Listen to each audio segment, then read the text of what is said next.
Bien, nos encontramos hoy con el 42º encuentro con Lucas, capítulo 12, versículos 15 a 34.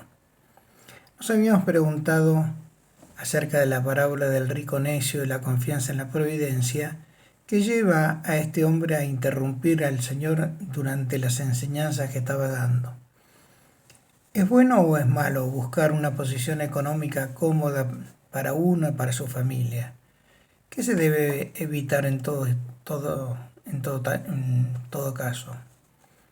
¿Qué papel juega en nosotros la providencia divina? ¿Qué relación podemos encontrar con las bienaventuranzas?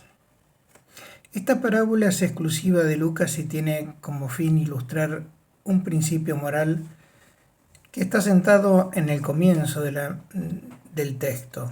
Guárdense de toda codicia, porque los bienes no aseguran la vida.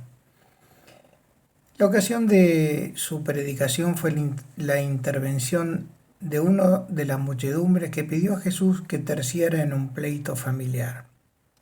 No sería de extrañar que esa instrucción haya tenido lugar tal como aparece aquí, decir, mientras Jesús hablaba de la confianza que debemos tener durante la persecución que podamos sufrir.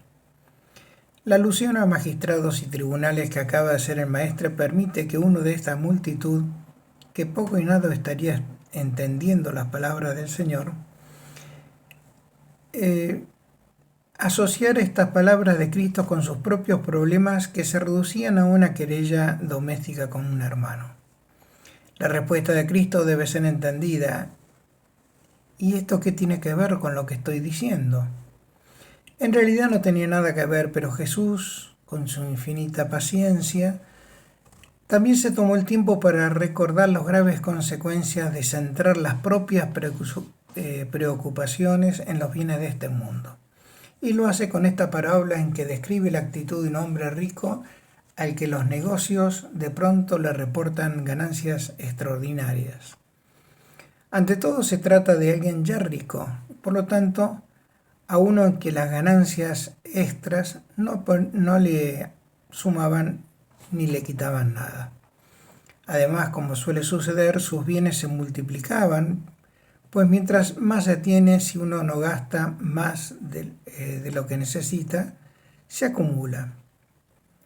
Lo saben muy bien los ricos avaros, que cada vez son más ricos y más avaros. El pensamiento del rico ante la ganancia extra no fue pensar, ¿para qué quiero más si ya tengo todo? Sino, ¿dónde guardaré todo esto extra que me viene? La codicia es un vicio que tiene la particularidad de buscar el objeto de deseo como un fin en sí mismo, y no como un medio para lograr otra cosa. Esto la convierte en un apetito irrefrenable e irracional, porque todo lo que se apetece como medio tiene una medida, que es la medida que le impone aquello para lo cual es medio. Los codiciosos que solo quieren su dinero para ser ricos, no quieren que su riqueza tenga alguna medida. No quieren dinero para conseguir una casa, un buen pasar, una comodidad, pues entonces solo querrían lo que cuesta una casa o lo que les garantice ese buen pasar. Así todo, su codicia no disminuye, porque son ricos y no son hombres libres. Ser libre o ser esclavo tiene poca equivalencia con ser rico o ser pobre.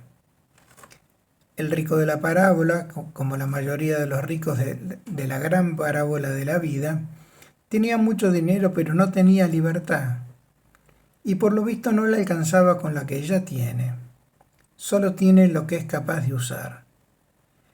Y Jesús no condena la riqueza por sí misma, ni al rico por solo hecho de ser rico. Por eso añade esta frase que debe molestar a más de uno. Así es el que atesora riquezas para sí y no se enriquece en orden a Dios. Jesús condena al necio de la parábola, que es un rico que atesora para sí, pero plantea la alternativa de otros que no caen en la condenación, que serían los que se enriquecen en orden a Dios. ¿Y qué es esto de enriquecerse para Dios? Indudablemente el sentido más espiritual de la frase es enriquecerse de bienes espirituales, es decir, virtudes, obras buenas, méritos, pero este no parece ser el único sentido, porque la frase también admite el sentido de usar las riquezas según Dios o según los planes que éste tiene, es decir, como buenos administradores de los bienes en favor de todos, especialmente de aquellos que menos tienen.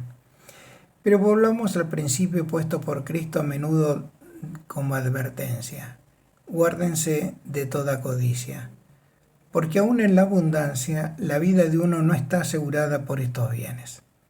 Las riquezas no son malas por sí mismas, sino por el modo que son usadas y deseadas. Quererlas con codicia, decir porque sí, las convierte en un mal. La codicia es de hecho casi una enfermedad del alma, análoga a la necesidad constante de beber agua y no saciarse. Si se las desea correctamente, no constituyen un mal, pero no dejan de ser un riesgo, porque los bienes de este mundo encandilan fácilmente y bajo la excusa de ser ricos para poder hacer mucho bien con las propias riquezas, se puede ocultar el engaño de querer ser ricos porque las riquezas son agradables. Siempre es más fácil estar desapegados cuando no se tiene, aunque esto no es garantía, pues hay pobres que también viven esclavos de la codicia, aunque jamás puedan hacer realidad sus deseos que cuando se tiene. El discurso sobre la confianza en la divina providencia se engarza adecuadamente con este tema que viene desarrollando, pues después de la advertencia de no poner la seguridad en las riquezas, es lógico enseñar la verdadera fuente de la confianza. No se inquieten por la vida, es decir, por la subsistencia cotidiana. Y en 4 cosas resume Jesús la preocupación cotidiana: en la muerte, en el hambre, en la enfermedad o dolor y en la desnudez. Nuestro Señor muestra la providencia divina con seres ínfimos, podemos decir, las aves y las flores del campo. Dios los alimenta, Dios los viste con belleza. Por lo tanto, ¿cuánto más debemos valer nosotros? Este es el principio teológico fundamental de la providencialidad particular. Vale más a los ojos de Dios, es decir, son más amados y por tanto es de esperar que lo que Dios da a los que menos da, lo dé también con creces a los que más ama, es decir, a los que destina para el bien eterno y el bien más alto, el reino. Hombre de poca fe. La preocupación humana es inversamente proporcional a la intensidad de la fe. Mientras mayor es la fe, menor es la preocupación. Mientras esta es mayor, aquella se ha de suponer menor. Y establece una comparación Jesús con los paganos. Por estas cosas se afanan los gentiles del mundo. Muchos de los gentiles creían en Dios, la mayoría en una pluralidad de dioses, pero no entraba en sus creencias, al menos en la de muchos de ellos, el concepto de la providencia divina. Ese Dios o esos dioses estaban demasiado lejos y preocupados de sus propios asuntos como para tener alguna solicitud por las necesidades del hombre. Consecuentemente, el hombre debe arreglársela solo en el mundo. Por el contrario, el cristiano, al menos en la práctica, se siente solo en este mundo, o al menos cree que si él no se encarga de las necesidades, nadie lo hará, y entonces piensa como un pagano. La providencia divina sobre los hombres tiene un fin muy preciso que nada tiene que ver con el desinterés de los hombres de trabajar y de transformar el mundo. Y es la dedicación a Dios, el trabajar para el reino de Dios. Dios provee no para el hombre, para que el hombre no haga nada, sino para que las preocupaciones del mundo no le resten fuerzas en la consagración que hace al plan de Dios. La afirmación "no busquen qué comer ni qué beber, ni anden inquietos" se complementa con nuestra otra: busquen más bien su reino. Es solo con esta condición que se sigue la actuación de la providencia y estas cosas se le darán por añadidura. La providencia divina, pues, no se propone impedir que el hombre gane su pan, sino que la angustia que suele acompañar esta búsqueda no impida el tratar de impedir el trabajo del hombre, sino que Dios quiere que el corazón no quede vacío. La providencia pues se encarga de quienes se encarga de las cosas de Dios. Jesús alienta una confianza sin límites, lo hace con palabras que quiere poner en relieve la mucha estima ante Dios que Dios tiene ante los suyos. Por eso les dice: no temas, pequeño rebaño.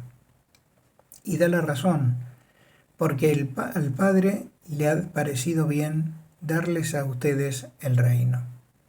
Y el reino es la herencia eterna, ya anticipada aquí en el pueblo de Dios. Este bien es infinitamente más grande, más deseable que todos los bienes reinos terrenos y absolutamente desproporcionados a la fuerza del hombre. Si Dios ha tenido a bien dar este suprabién, ¿cómo dudar de que disponga en favor de ellos todo lo que éstos necesiten para vivir de tal modo que alcancen ese fin? Pero el desafío más grande es vivir en la confianza en la divina providencia. Tanto la vida como cuanto somos en el orden físico, psíquico y espiritual, de Dios lo hemos recibido. Y a cada instante nos continúa manteniendo en el ser. Dios provee a cada criatura de su ser, de sus fines propios, de sus tendencias vitales. Las provee de este mundo del que gozan sin haberlo creado y del que obtienen todo cuanto necesitan para su sostén y perfección. A todos nos provee de una familia, de amigos, de circunstancias buenas, muy buenas y adversas, porque al fin y al cabo nos forjan y nos templan. De esto nadie carece, aunque en su necedad muchos hombres olviden o jamás reflexionen de su esencial gratuidad. Pero justo junto a este hay otro ejercicio más puntual de la providencia, que es el que Dios pone en acto en los momentos en los que lo ordinario parece faltar, cuando los bienes escasean, las dificultades apremian o el trabajo no es suficiente y la pobreza muy grande, las puertas se cierran, la enfermedad aparece con sus impedimentos y cargas. Ahí el hombre no le queda otra salida que pedir a Dios su intervención, y Dios supedita su intervención a la confianza que el hombre pone en él. Queda en nuestro interior solo el símbolo carnal que latirá los años que Dios haya concedido, pero la realidad simboliza para él, que es nuestra alma, nuestro amor, la grandeza y la dignidad de nuestra persona, ya no nos pertenece, sino que está encarcelada dentro de la ambición o de un poder efímero. Confiemos en la providencia, volquémonos hacia ella. Hasta otro momento.